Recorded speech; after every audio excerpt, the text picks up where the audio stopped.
भारतीय अर्थव्यवस्था के लिए औद्योगिक मोर्चे पर अच्छी खबर आई है। जून 2026 में भारत की औद्योगिक उत्पादन सूचकांक में 7.3% की वृद्धि दर्ज की गई। ये वृद्धि मई 2026 के 5.1% की तुलना में अधिक है, जो इस बात का संकेत है कि देश में औद्योगिक उत्पादन की रफ्तार तेज हुई है।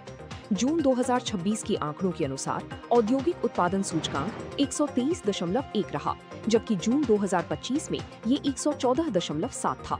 यानी एक साल में औद्योगिक गतिविधियों में उल्लेखनीय बढ़ोतरी दर्ज की गई है। भारतीय तटरक्षक बल को और आधुनिक व समावेशी बनाने के लिए रक्षा मंत्री राजनाथ सिंह ने 2 अहम नीतिगत सुधारों की घोषणा की है। नई व्यवस्था के तहत महिला अधिकारियों को पुरुषों के समान शॉर्ट सर्विस और परमानेंट अपॉइंटमेंट के अवसर मिलेंगे।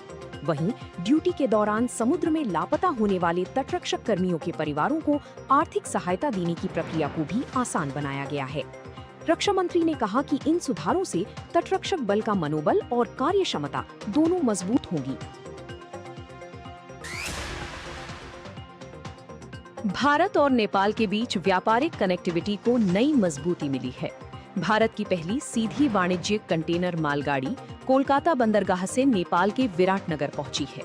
40 वैगनों वाली ये कंटेनर ट्रेन संशोधित भारत नेपाल रेल पारगमन प्रोटोकॉल के तहत संचालित की गई है। इस नई रेल सेवा से माल परिवहन का समय और लागत कम होगी, जिससे दोनों देशों के बीच व्यापार और आपूर्ति श्रृंखला को बढ़ावा मिलेगा। रक्षाबंधन से पहले दिल्ली की महिलाओं के लिए बड़ी खुशखबरी आई है। दिल्ली सरकार ने लक्ष्मी योजना की शुरुआत को मंजूरी दी है।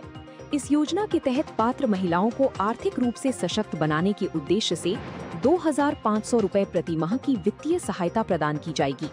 सरकार के अनुसार योजना का पोर्टल 1 अगस्त से पंजीकरण के लिए खोला जाएगा, जिसमें पात्र महिलाओं का रजिस्ट्रेशन किया जाएगा और रक्षाबंधन से पहले पहली किस्त उनके खातों में जारी करने की तैयारी है।